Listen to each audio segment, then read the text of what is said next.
Welcome back to Popcorn and Beers. We've been at the theater. We hope you have too. And as always, where some use tomatoes and others use thumbs, we use the stuff that gets you drunk. Sorry, Kid Rock. I still drink Bud Light. You're kind of a dickhead. So Jordan, what were you watching this week? It was a long week for me, so I'm very interested to hear. Yeah, I watched The Good Nurse with Eddie Redmayne. It was on Netflix. It's been there for a minute. Definitely on my list for a while, but I got around to it.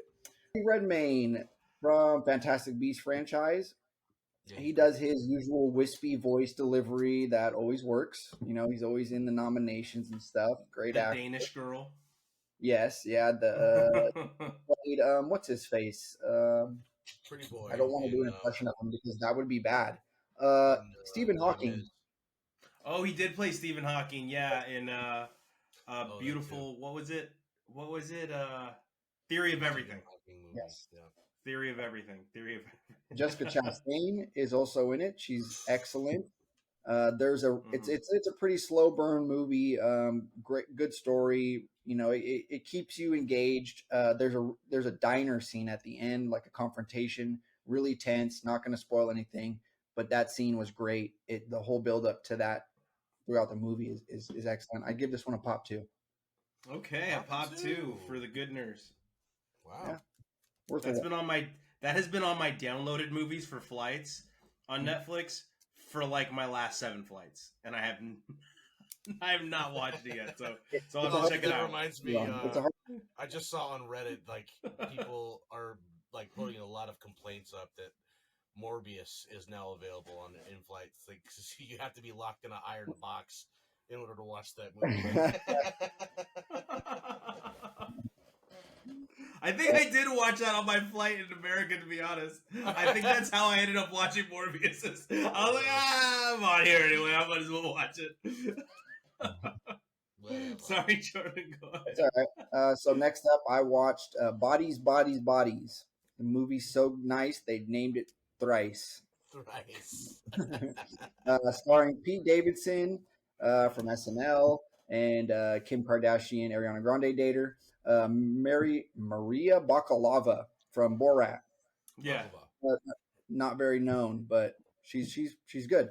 It's about a party game gone wrong, you know, teen slasher, right up that genre there. There's a really funny line. It's a lot of just really dumb millennial kind of just silly dialogue is the whole movie. So Pete Davidson wrote it? Pretty much. Yeah, exactly. There's real snappy stuff in there. There's a funny line. One of the girls in this like a really tense moment, and that a lot of all the tense moments are just spoiled by this like really dumb, drunk party girl banter. That's just like super necessary. It's so the line. She's like, okay, she's talking about this guy. She's like, okay, our first date is at a bar. He drank like a medium amount. He's a Libra moon, so you know that says a lot. Like, you don't ask for a middle name, like, for a really long time. Like, trying to gauge how long she's known this boyfriend, see if he's a potential killer. And that's where the conversation goes. It's a lot of that. That's in a nutshell. Okay. Some of the worst music I've ever heard just plays. Really? Yeah, just terrible music. Did they play, so Pete Davidson chose the music. Did they play I'm sure Body once told me. I get it. Some funny lines. It was bodies hit the floor. It was going okay, but it really dropped off a cliff at the end, and it has really one of the worst, funniest twists endings ever. Like that alone is worth it. You're going to be angry, but it's so dumb, it's funny.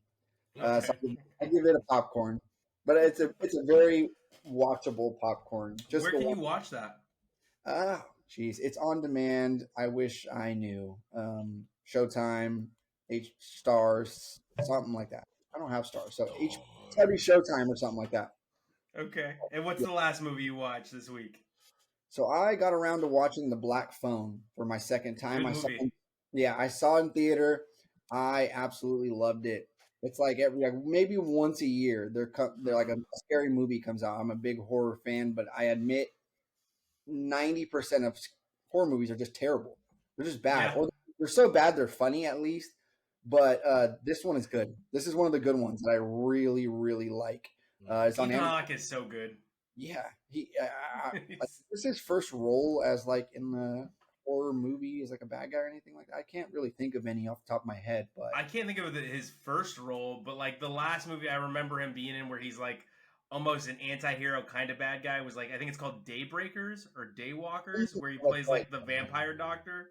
okay, yeah. So this movie has a lot of good layers to it, a lot of different drama, uneasiness going on throughout it. None of them are done, really spectacularly, but they're all just put together enough to just keep that tension really high. There's an alcoholic abusive dad kind of trigger warning in there. That is super hard to watch aspect of the movie. And it's the era, though, right? Because it's Yeah. the era it takes place. That was a fairly common thing. It takes place in the 70s. Yeah. Yeah. Some really bad child acting. Just really bad. The main kids are good, but the rest of them are really, really bad. So. Jordan's out in these streets like, I'm tired of watching kids solve crimes. yeah, right. And like you said, how it takes place in the 70s, it's like a lot of kids have all this free range, and serial killers aren't really, and like child abductors, it wasn't really something that parents had on their mind or they're worried about. So they're like this really small, I don't know where it takes place, but it seems just like this middle America community. And like 3 or 4 kids go missing from this area in like, I don't know, maybe like a year.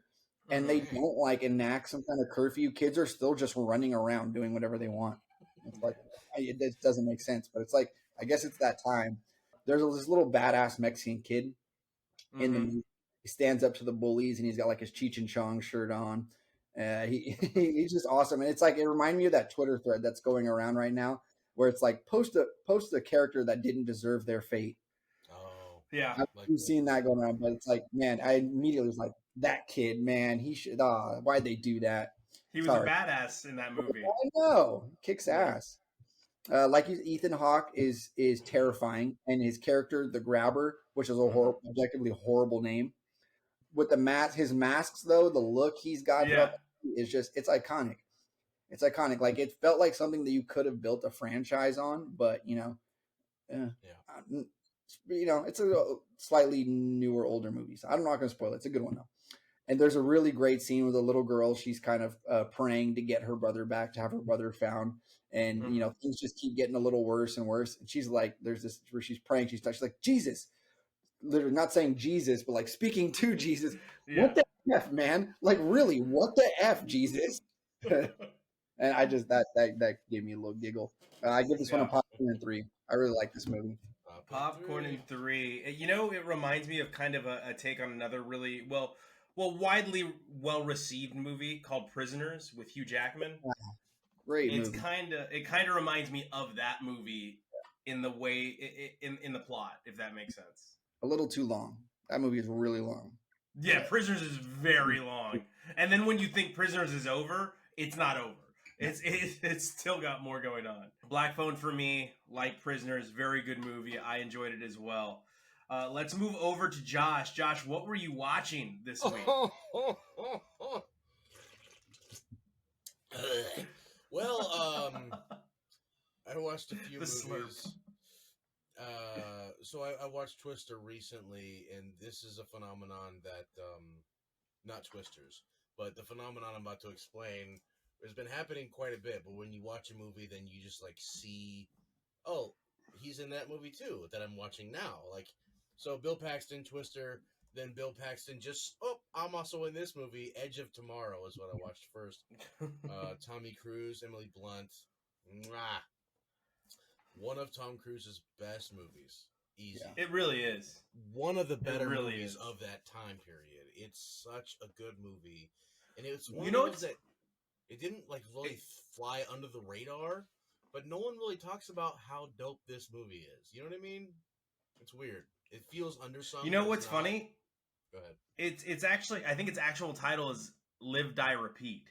But everybody just started calling it Edge of Tomorrow. It like stuck. Was Edge of Tomorrow just stuck? No, you got it. Yeah, but I think backwards. You got it backwards. Edge of Tomorrow. Do I have it backwards? Movie, but Gotcha. Live Die Repeat was on the posters, and it's a way better title. And it was a working title for a while. It actually had like 5 or 6 working titles. I heard Emily Blunt talking about it recently on Smart List, the podcast. She's also freaking awesome, by the way. But she was talking about that movie. I'm sure everyone's seen it. It's gone viral by now. But when she's in the mech suit for the movie, big old exoskeleton thing, it's practical. Yeah. So like it weighs like 200 pounds, and it's like hard to wear and suffocating. And there's this story about how she's like literally crying and having a panic attack, and she's not sure if she can do this movie because the exoskeleton is so stressful. Like Jim Carrey with the Grinch, you know. And then Tom Cruise said, "Come on, stop being such a fucking pussy," and then they laughed about it. Like he was like trying to do something, and it worked out. So they anyway. Great movie. It's like basically Dead Souls, the movie. Like the whole thing where like you just have to memorize every single aspect. Or Groundhog Day, of course. That's an obvious reference. But the man lives and dies, and then has to start the day over and get everything just right, and play with probabilities. And it's a total video game homage movie. Yeah. And literally reminded me of a video game in a strange way. Chrono Trigger, very old, like 20, 40-year-old game. I'm not sure. But an alien drops to Earth, and we have to kill it, and it's unstoppable, but we can travel through time. That's the premise of the game. The movie's obviously completely different in every other way. Like, it's in the future, and blah, blah, blah. Anyway, great movie. I had a lot of fun. No one doesn't like this movie, I'm pretty sure. It's fun. It's a great movie. Popcorn and 2 beers. Poppin' 2. I also watched Captain America: First Avenger. I've already talked about this because we did the whole Captain America thing, or I did on the show earlier. It's just a fun movie. Just happened to pop in, so I watched it. What I did want to mention, though, is after having watched The Rocketeer and watching Captain America: The First Avenger, there's a lot of similarities, and it was a really cool, sort of like an homage. I wonder if they took that as inspiration. Just, it's like an old-timey type of narrative. Yeah. That only like exists in Disney. that one movie. Yeah, as far as the Yeah. MCU goes, like no one else does that narrative quite the same. So it was kind of cool doing the old timey with the old timey, blah blah blah. Captain America: First Avengers, a poppin' 1. Then I watched Avengers, which is a poppin' 2 for me. Everyone's seen the Avengers. There's not much to talk about other than I just noticed this time how cool it was that they really did give every individual character a really good spotlight. Like Black Widow did some cool stuff. Iron Man, of course, did some really cool stuff. But they have like specific scenes where they really butter it up, and that's pretty cool. So anyway, get the most movie. Hulk in the first Avengers as well. Definitely that. You get the most hulkiest of Hulks. Like they do a good job there. And what I really like about it, there's another scene there's all kinds of Hulk scenes that are good. But I liked when he's about to transform the first time and he gives Black Widow that look. Like, I'm sorry, I'm about to do this. You know what I mean? I'm always angry. It's incredible acting with a CG, facade.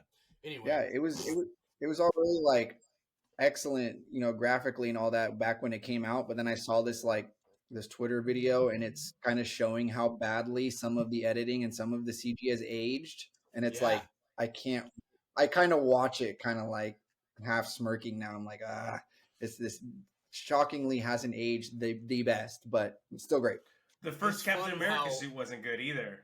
The first Captain America in suit was better than in the Avengers. Yeah, that was a real cornball suit, bro.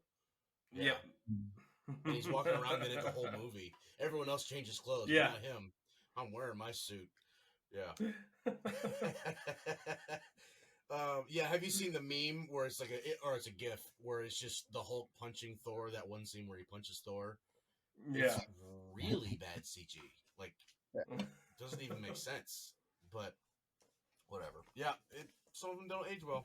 They'll probably dust them up or touch them up like they do with George Lucas stuff. You know what I mean? Mm-hmm. In the next 10 years. Also, I watched Stardust. I remember watching this before, and I really loved it. And I didn't know what it was even about, and I was really surprised. It's a fun It's a fairy tale romance story with Mm-hmm. fantastical elements, magic and witches and all that good stuff. Sword fighting. The guy comes of age and becomes Evil a De good Niro. guy. Hmm. Evil good De Niro. Yeah, he was evil, but actually turns out he's a cross-dressing, like fun time guy, Yeah. which is great. And Daredevil is the main character. Charlie Sorry. Cox. Charlie Cox. That's like a good rapper name, by the way. Evil De Niro. Evil De Niro. He's Evil De Niro. Yeah, Charlie Cox is in it, and that's really cool. Michelle Pfeiffer's in it, so that's Daredevil. The bad guy from Shazam is the bad guy in this, the first Shazam Yeah. movie, not Okay. Fury of the Gods. A Pfeiffer's shot in at it. Jordan. She's Janet Van Dyne from Ant-Man. De Niro's in it. I'm sure. Wow, that's a weird way to describe Michelle Pfeiffer. DC movie. No, I'm saying like these are all Grease 2. Of course. Oh, yeah, Catwoman, that's great too. But these are all people who've been in superhero films that just happen to be in this. Gotcha. Now I see what you're doing. Now I see what you're doing. So, yeah, I got you. Yeah, Catwoman, that's even better. But De Niro played the guy that gets shot by Joker in that movie, and I'm sure he's been in some other superhero thing. But all these superheroes just happen to be in this little fantastical movie that was clearly a book before, right? Like, this was a book. It definitely has the smell of a movie that was definitely from a children's or a preteen book. So that's my takeaway. Too bad we don't have Jessica on here anymore. If we had Jessica, I'm sure she'd be able to tell us right away. I'm quite positive it is a book. I think I remember my mom mentioning that, but it's a fun movie. I'd give it a popcorn and 2 if you're in a good mood, 1 if you're grumpy. You know, it's really bubblegummy, really sugary, but it's kind of clever and it's fun, and the action scenes are nice, and you know it's okay. Kind of a steampunky, fantastical thing. Yeah, good show. Then I watched Fast 9, little Vin Diesel's. Family. And it was absolutely ridiculous. I couldn't stop laughing. Like, it was so stupid. Even the beginning of the movie when things were like normal-ish. Like, yeah. What's her face is like, you ever miss that life? The old life? And Michelle Rodriguez? Rodriguez, I'm sorry, yeah. Vin Diesel says, every day.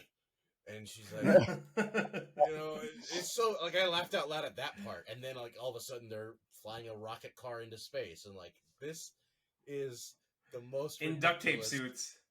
And you know what, really, my main thought was, like, a lot of people give the MCU a lot of flack for ruining cinema, like, ruining the theater experience, because they're eating up all the ticket sales while indie movies can't do it.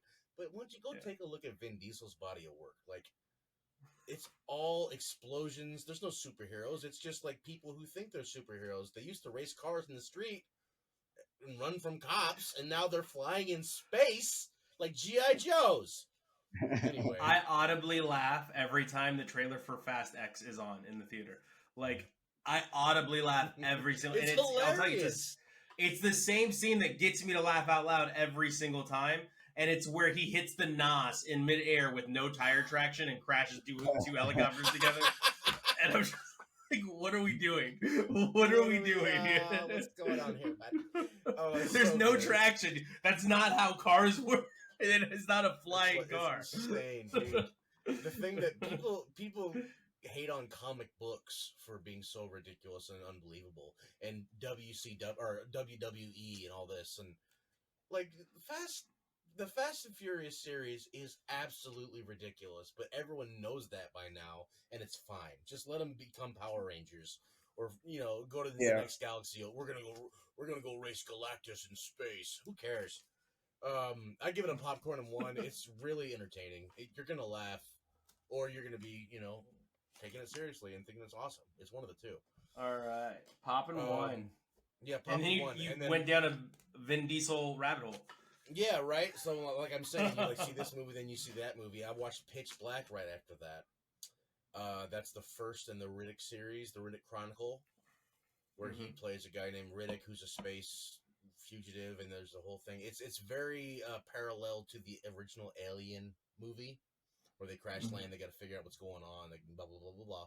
there's a alien predator type of thing coming after them. They got to figure out how to get out of it. But it's a really wonderful movie. Actually, it was kind of relatively frugally done. They Low really budge. relied heavily on filters. So like the planet has 3 suns, and then the plot of the movie is like this is the moment. If every 20 years there's an eclipse, and then monsters come out because they're scared of the sun.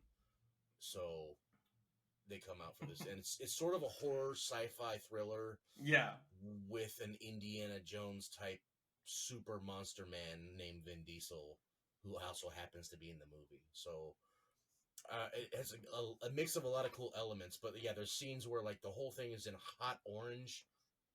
Excuse me, and then it switches over to hot blue because that's the sun that's prevalent right now, and then we go to pitch black. So it plays a lot with light. I think that's fun. I think it was one of those movies where we're playing with, filters are okay now, so we're going to use a lot of filters. Like after Oh Brother, Where Art Thou, everyone started throwing filters down like crazy, But still a great movie. And I thought about like, what about the alternate reality where Fast and Furious didn't take off, but Riddick did? What if we had 17 Riddick movies by now? That would have been so Riddick cool. still has like 4 or 5 movies. Yeah, so that's where I'm going with this. So I popped in Chronicles of Riddick just real quick. So I watched the intro to Chronicles to remind myself that that's an incredible movie. Go watch it. It's incredible. But then I didn't realize it. They made a Riddick movie in 2013 and it flew under my radar entirely. I didn't know it happened. And there's one in development right now. So like I had this big argument I was going to make on the podcast, and I found out no, it's a full franchise and it's worth $1 billion. You know what I mean? Like Vin Diesel's just that type. So what did you give Pitch Black then? I gave it a popcorn 1. It was pretty good. All right. Lastly, I watched The Portable Door. The Portable Door is a really good movie on MGM. It's weird, and I'm a really big sucker for weird movies. You don't know what's happening for a while. Kind of a mystery. Turns into a fantastical, cosmic romance story. It's about a door that you can take you anywhere, but there's so much more to it. It's a live action movie, but it plays out really well, as if it were some kind of Pixar thing, because it's wild and wacky, secret worlds. It was fun. I give that a popcorn 2. That's it. Okay, popping 2. And for mine, we had one in common. The Last Kingdom, 7 Kings Must Die. You happen to watch that. I happen to watch it. My notes really quickly. Boring, bad, slow, silly. Last battle was the only good part. All the kings are whiny little babies. I'm getting tired of movies having whiny little baby kings every single time. I'm sorry. Stop trying to make the king relatable to me. They're not supposed to be relatable. I almost cursed. They're kings. So that I actually shut this movie off, and I was like, oh, I've already started it. I've already written it down on my sheet for this week. I'm just gonna finish this movie, and I forced myself through this movie, and I thought it was terrible. I'm not giving it a popcorn. It shouldn't be on my list, but it is. Josh, what did you think of it really quickly? Oh, yeah, I forgot that I watched that movie, but yeah, I watched that as well. And I watched it solely because I'd seen quite a bit of it, quite a bit of the show. This is the last movie of a show that got canceled or whatever. So the show sucked. Yeah. The movie, not that great at all. It was cool. They had really good costume work. That's for real. Good costume work. But that's it. The main character is so repugnantly unlikable. I don't care what happens to him. And just the movie a crybaby. We'll never know what happened to him. And there was like this big poetic moment, and I was like, this dude, he sucks. Anyway, exactly. Just cries through the whole movie. The whole movie just wham, wham, wham. Yeah. I'm like, oh my god, you're supposedly a Viking. Can you do Viking stuff? Yeah. It was bad. All right. I also watched American Manhunt, the Boston Marathon bombing. This is heartbreaking. The footage in episode 1, it's hard to watch. It reminded me kind of Faces of Death. You actually see people getting blown up. When I was watching it, when the first episode's called Two Hats, or White Hat, Black Hat, pardon me. When you see him set down the backpack, all I thought was, how heartless. Like, how heartless are you? Because he sets it down behind like women and children. the bomb. Like, there's a bomb in there, and he just sets it down, and you see it on camera. Just set it down behind them, and then just walk away, knowing like you're about to kill these kids and these women, and it was rough. I learned about that a Chinese foreign exchange student was kidnapped, and that's how they got the Mercedes during the big police chase that many people know about. The standoff. I don't like where documentaries try to make monsters seem relatable, but this one does that, and I was just like, no, he's not a relatable person. He's not a real person. I don't want to hear from his friends. I don't want to hear from his teachers that say he was such a great student. He's a terrible human. That's it. Like that's it. You blew people up. So it was well shot. Lots of footage. Again, it's one of those documentaries that doesn't need to be 3 episodes. I would say give me a 2-hour documentary here. I'm done. Or a movie starring Mark Wahlberg. Patriot Day. Which I did. What's to do about these fucking bombers? I shed a tear watching that movie. I actually did get teary-eyed at the end when you see all the damage going. Yeah. There really was a movie with Mark Wahlberg? Yes. Yeah, it's called Patriot Day. God. That's what I said. That's why I said Patriot Day. These freaking bombs. They'll give you a world-class looking sandwich. They're running a marathon. They're giving me a bomb. I don't know what to do. That didn't even sound like Matt. Anyway. But yeah, no, that first episode was truly heartbreaking. It rips your heart out of your chest. I watched another movie called Weathering. It's supposed to be one of these, like, I think Netflix is trying to do these 20-minute movies to see how they hit. And this one is, opens with her having a miscarriage, and then apparently the boyfriend was like a non-existent boyfriend. But this movie in 20 minutes is trying to do so many things. Bop, bop, bop. Hit you with, like, she might be schizophrenic. This might not have ever happened. This might be a parallel dimension. Like, there's so many different themes going on in this 20-minute movie. I'm just like, okay, where's my focus supposed to be? Like, I get it's her, but where am I focusing here? Like, what should I invest in? And because they do all this, you don't really get invested. And it turns out she's an artist. And at the very end of the 20 minutes, she sits down and writes a book, and it's about the suffering of Black women in the United States. And I was like, well, I mean, like, I didn't get any of that. I suppose now that you spelled it out for me, now. Right? But, like, I didn't get any of it.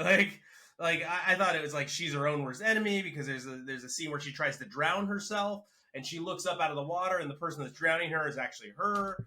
It goes so deep into trying to hit on metaphors that you're just like, this is not a good movie, right? You like wasted really 20 minutes. Jordan Peele movie. What was that, Jordan? No, Jordan Peele. Jordan Peele. He said a really bad Jordan Peele movie. Oh. But yeah, so I gave that one a popcorn. You don't have to watch that. Don't worry, audience. You don't have to watch that. Okay. I did it for you. It is produced by Bradley Cooper, which I found interesting. But that was it. I also watched the Pamela Anderson documentary. It was really interesting. I felt really bad for her. I end up totally siding with her in her whole life. She seems ultra likable. Her sons seem ultra likable. She just seems like a down-to-earth human being. Like she explains, like, I'm just really into love, and I fell in love with Tommy Lee, and I think that's why I went through so many marriages. And I know everyone makes fun of me for it, but I truly had my heart set on spending my life with the father of my children. And her 2 kids are only by Tommy Lee, right? No one else that she was married to did she have a child with. So her kids are incredibly likable. She's incredibly likable. You find out she had a really rough life. Like, she was getting molested at a super young age. And that was heartbreaking when you start hearing about it. And you hear, she talks about how Playboy was her way of coming free, like of her breaking the chains off herself, which is not, she's not the first person I've heard that take from that gets into that industry. I've heard that take from quite a few women in that industry that are kind of state it's like taking their power back from their abusers. Yeah. So I found that interesting. Paparazzi. Wow. I forgot how terrible they were in the 90s. Like, I really forgot how trash they were. Yeah.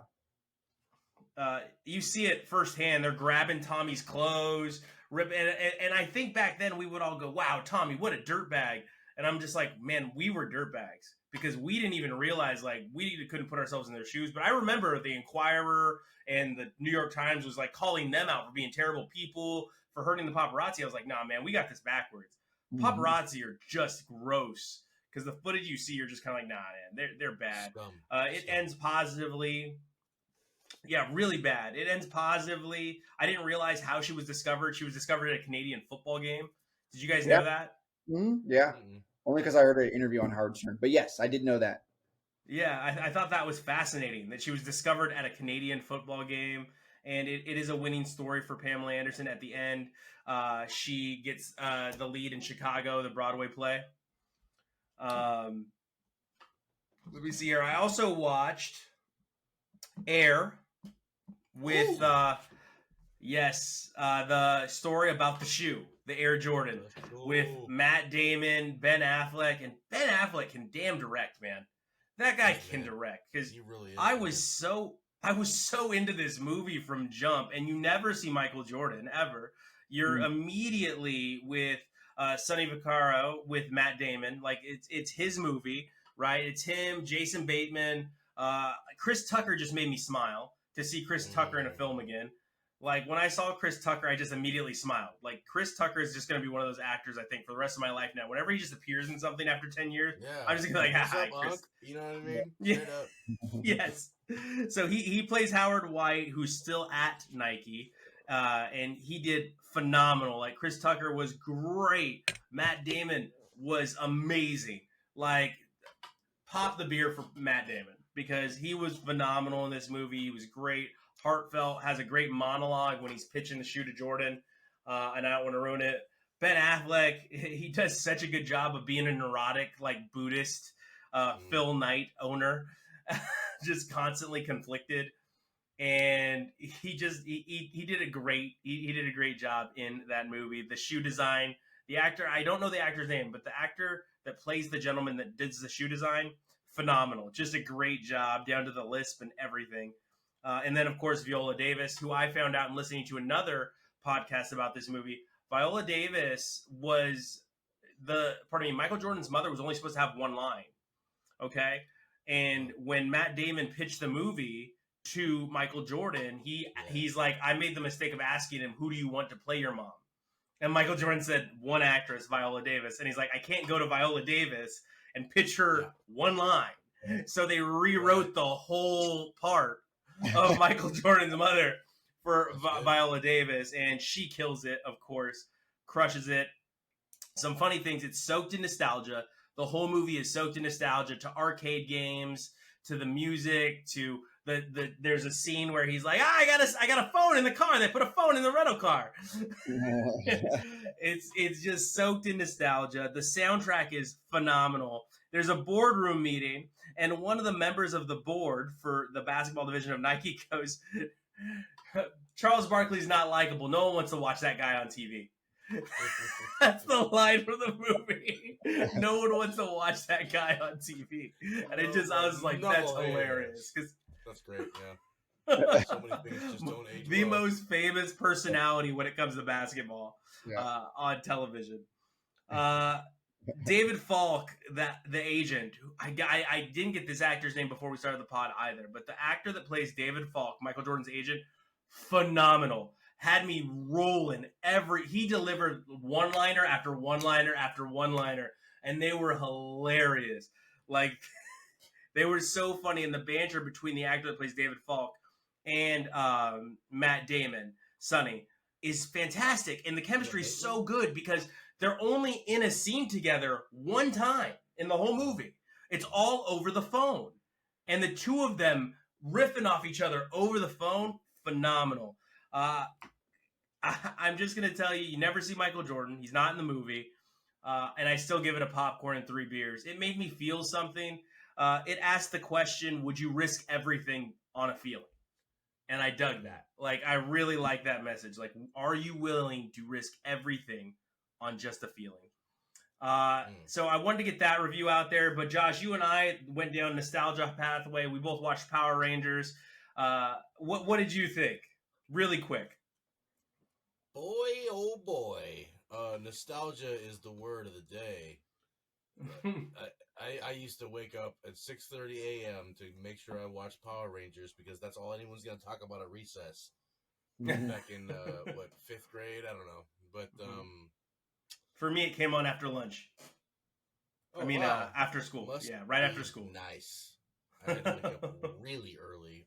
Anyway, it was trash, but it was also great. So super nostalgia.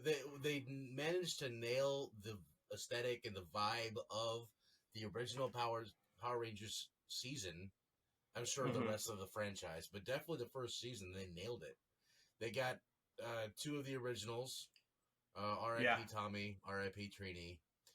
And they give the you fact that. those 2 were passed, and Yep. they throw that into the plot, and that's wonderful. They give them their RIPs on the movie, so that's great. Mm-hmm. The costume work was exceptionally good, actually. Like, Rita agree. Repulsa had a pretty cool costume. It was like really well done, and then the 2 like monster boys, like they look pretty cool. The too, henchmen, but they also the putties, like they did some really cheap, perfect putties. they did Putties. some cheap CG that was clearly like from definitely from like a, I don't know, $10 a month subscription type of software that they made the CG with, but it was still good. Like they I mean, considering it was all right. Like a nice 1 hour long movie. That's just see, that's what Step by Step, or no, Full House, the Full House remake. They should have just made one hour long movie. They shouldn't have made a series. It was good. It was a nice little, like you're saying, that what the 20-minute documentaries or whatever. Interesting, they're going that route with the. It was cool. I mean, it was good enough. If you like that, then this is a nice throwback, like a high school reunion type of thing. I give it a popcorn, but it was nice to tickle the nostalgia bone. I put campy, fun, all the lame you love. It was All so lame. Yeah. But I loved it. I loved every. The daughter was like, if I wasn't so into what they were doing in Power Rangers, Trini's daughter would have annoyed the hell out of me. But because I understood what they were doing and how they were keeping it in the spirit of the original show, I was into it. Yeah. I wonder if, like, so I'm sorry you didn't watch it, Jordan. Be a good actor. Yeah. And she had her corny lines, and like, I wonder if, like, behind the scenes, she's like, I don't know if I can do this piece of shit movie. Maybe like the other actors, like, no, you have to understand. This is what they want. They want you to be bad at this. Like, this is these are bad lines. This will lead to you signing autographs at Comic-Con for the rest of your life. All right, Josh. So the drunk classic was all you. And you chose 12 Monkeys. So get this talk started. Just, okay, 12 Monkeys. I love this movie. I've seen it so many times. It's on that short list. I'm sure we all have a short list, but like, oh, you haven't seen 12 Monkeys? We're watching it tonight. Like, that's what's happening. I don't care what we had planned. We're watching this instead. I'm gonna have to go with full spoilers. I regret to say it, but I have a question for you guys that requires a full spoiler. So, if you haven't watched it, it's been a long time. So shut up. But I'll get to that later. Firstly, interesting to watch this movie post-pandemic, because this movie's about a pandemic that destroys almost all of human civilization. And they portray it in a way that's very, very interesting. I love the visuals of this. Brad Pitt acted so crazy because he had, like, the director took his smokes away. He couldn't smoke. And that's how he got them to that level of manic.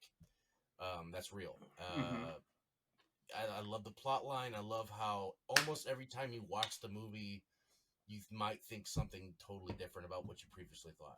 So, it's a popcorn and 3 movie. Awesome. I'm going to stop there and just ask you guys the question. The last line in the movie is, I'm in insurance. What did that mean to you? Okay, I'll go first. I have no clue. I'll go first. I don't know. Yeah, I was really sort of glazed over. I don't know. It was a lot. The movie was a lot to take in for, like, it was my first watch ever. Mm-hmm. So I was just a little lost in the amount of just different directions that this movie was going in. So I really don't know, you know. I think, like you said, like you've said a few times, it's a multiple watcher to like kind of to grasp all the different concepts going on there. So I'll tell you, for me, she knows the end of the world is coming up, and it's not a coincidence that they sat next to each other on that airplane. And she is insurance for everything going wrong, because if you follow along, she's one of the scientists that's underground. That actress with the big Really? old glasses. Yeah. She's the astrophysicist. Yeah. Yeah. Really? I did. Okay. Okay. Yeah, so she's the Yeah. insurance when everything goes wrong. She's got a plan on how to put everything back together. She's the insurance. Okay. Oh, she's got a plan on putting it all back together, you say, Fry? Trying to save the world or end it. Oh. See, that's the big question. Mm-hmm. This movie came out in the AOL days before there was like Reddit or anything. So there's like entire websites that were totally devoted to just the plot of this movie, and people discuss back and forth. The creator of the film has never mentioned what that means to him, what is actually happening. He's left it open so people can speculate, and it's been speculated upon ever since. And so the big question is really, it could be three things, but the main two is, are in the future scientists are the oligarchy as far as we know. So in the end, is the scientist going to make sure he spreads the virus, or to make sure he doesn't spread the virus? Is she the last ditch effort to save the world? Prevents the virus. Or is she ensuring that she retains her power in the future as an oligarch? Or there's also the potential that like this is not real and he's crazy, which is the Yeah, and he's insane. Yeah, that was the other one. Yeah, I put my notes contain butts, like booties. Yeah, a lot of butts. I put first 5 minutes 2 booties, 10 minutes 3 booties, 40 minutes 4 booties. booty, rocking everywhere. Yeah, that's what I was writing that. I was like, and at 40 minutes, I made a mental note. I was like, we're averaging 1 booty every 10 minutes. Thanks, Mr. That's Skip. awesome. That's awesome. My very first note in rewatching this movie, my very, very first note, when Bruce Willis goes up for the first time and he sees the lion, and then he looks to his right and he sees the bear, and the first thing that came to my mind was, why isn't that bear hibernating? That was the first thought that came to my mind, because there's snow everywhere. And I'm just like, why is that bear not hibernating? Why is that bear out in the snow just running around? That's wrong season, bud. What's going on here? That's not right. I wrote another Brad Pitt film.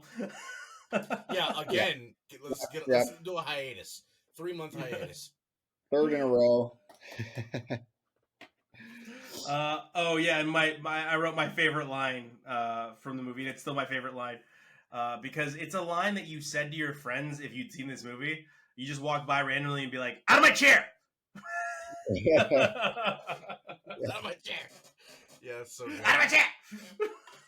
Yeah, I like Brad Pitt's in his little monologue there, and he's like, yeah, the guy who said there's these invisible things in the air and they make people sick, like that guy was crazy. And now you think like he's not so crazy now, and it's like, yeah, Brad Pitt, he in this movie he sounds pretty crazy, but now he kind of just sounds like 90% of people on Facebook, So Yeah.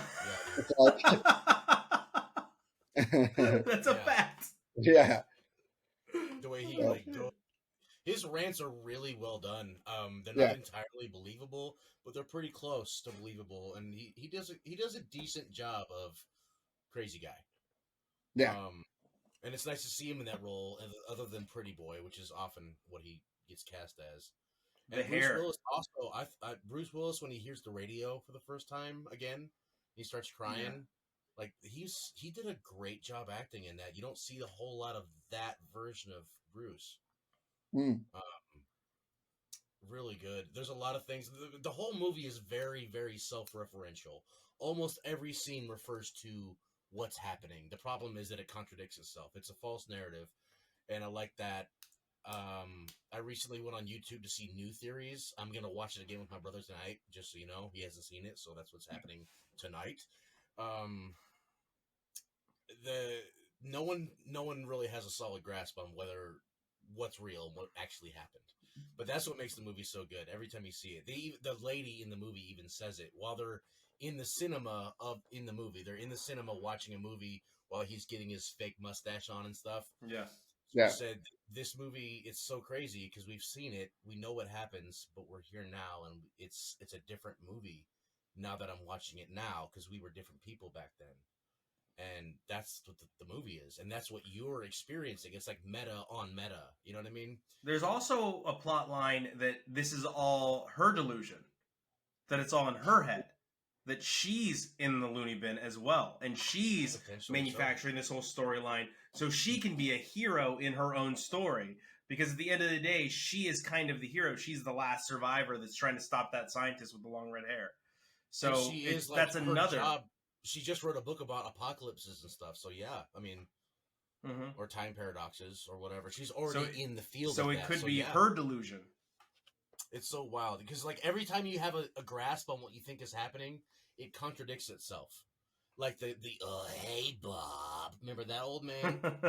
You can't really tell like where does he fit into all this? And oh boy, it's wild. I did notice though this time around. This is my last note. I'm sorry. The subtitles were on my TV. I didn't notice, but when the scientists talk, they all have jobs. So one's a zoologist, one's a geologist, one's a microbiologist, one's an astrophysicist, and I think there's one or two more. I don't know. I dug it. I gave it a popcorn and 2 for me. It's a fun movie. I also wrote this is what leads to the Fifth Element on my notes. So what did you think, Jordan? First watch, it was a little overwhelming, a little confusing. I gave it a pop and a beer. Gotcha. Okay, it's just too much. Visuals though, right? It was a lot. Yeah. The same guy who did Imaginarium of Dr. Parnassus or whatever. Yeah. The Magnificent Imaginarium Mortitarium or whatever, that super long title for that movie. That Heath Ledger died during filming. So Jordan and I were the only ones that saw the Drunk Classic. Josh fell down and got a boo-boo on his knee. I got a boo-boo. Jordan, do you mind if I go first and you close us out since you have the Drunk Classic this week? Sure. All right, so for me, Evil Dead, I put my very first note, strong product placement, Milton Bradley. Because at the very beginning of the movie, it zooms in on a bookshelf that has Milton Bradley on the board game. And it sits there for like 30 seconds, and I'm just staring at a Milton Bradley sign. Then hilarity ensued. And it just got so funny. Like when the first young lady that you meet, who, I don't want to spoil it for you, but she's not the last one to become possessed by this evil demon, the Evil Dead demon. But it's funny because she starts going through her freak out. She stiffens up and then just falls off the bed. And I bust into laughter in the middle of the theater was packed. And I was the only one that found it just devastatingly hilarious because she seizes up and just falls down. And I lost my mind. I was like, oh my God. And I was like, it was so funny to me. It just falls off the bed. That's great. Now, after that, I mean, I loved the take that this is, you will get a heavy dose of this is your brain on drugs. 90s babies, you'll know exactly what I'm talking about when you see it happen. You'll know exactly what I'm talking about when you see it. I thought the actress that played the mother did a phenomenal job. I thought she was great. She was entertaining. She was funny. I think she understood the assignment. Kids were annoying. The son was super annoying. Just the worst. The son was absolutely terrible. They go so over the top in the, protester. The youth will lead us out of this by protesting. Daughter. The little girl was actually the best actor out of the three of them, to be honest. The youngest one, in my opinion. Yeah. It was a fun movie, though. You get your eye scene again.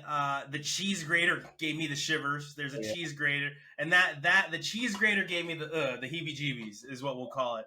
That was the one scene. It wasn't the eye. Going for the eye piercing. It was the cheese grater. Graters? That's too much, dude. The cheese grater is the one that got me. The cheese grater, I was like, ugh, with the cheese grater. Yeah, but we have everything from a cheese grater to a ghost in the sheet to titty sucking parasites. Yeah, That's And me. that's a hot I'm that. line in there. so at the end of the day, you get a lot of homage being paid. You get the chainsaw homage. You have elevator devil homage going on. There were so many. Like you have to like. I wish I had written them all down. But there were people sitting directly behind me while I was trying to take my notes. And I couldn't write them all down, but I was like, "Oh, that's an homage. Oh, that's an homage. Oh, that's an homage." Like throughout the movie. So for me, I gave it a popcorn of 1. It was annoying, but eyeball. The eyeball. Don't forget that I said eyeball. The Yeah. eyeball had me. That's another scene where no one in the theater laughed except for me. And I Yeah. was losing it. I was laughing so hard at the eyeball scene. Oh, that's great. Yeah. Jordan, I'm not giving anything too much away, but that eyeball scene, just what's funny is the way she hops. Yeah, just the way she hops it up too. It's like, oh god. Yeah, the Evil Dead, the Necronomicon, all of that.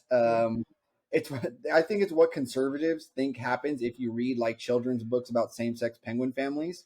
They think that this is, you know, yeah. uh, kind of sort of what this. I was thinking the whole time. It's like this is what this franchise, really did not need was children involved, like small children involved. It's just, like you said, they're annoying in the movie, but it's also just like, oh God, like you just, even though it's fake, you're like, this is very brutal killing Yeah. of, yeah, I don't want to give anything away. Opening credit scene is Oh, awesome. I know what you're talking about. You're talking about the hallway. Yeah. Yeah. Opening credit scene is awesome. It's a gore fest, yuck fest, all that. Exactly what you expect in this franchise. Not a good movie, but super entertaining. I'd say, yeah. Popcorn and a beer for me too. The good old fashioned scalping. Wait for it. You'll see it. Yeah. Mm-hmm. Jordan, so you have the drunk classic this week. What are we watching? I'm gonna choose a little drama called Whiplash, starring Miles. Oh, I love that movie. That was on my list. That Great movie. I will fuck you like a goat. the worst 2 words in the English language. Good job. Yeah. Absolutely. Yeah, I can't wait to rewatch that. I'll watch that. And Hell out of that. for everyone at home, our butter on top will be Peter Pan and Wendy. It's a slow day at the cinema, so catch this one on Disney Plus. Watch with us. Thank you for everything. Thank you for watching. Thank you for making this the most popular show on the Sad Fan Network. We will see you all at the movies. Don't forget your beer and your popcorn.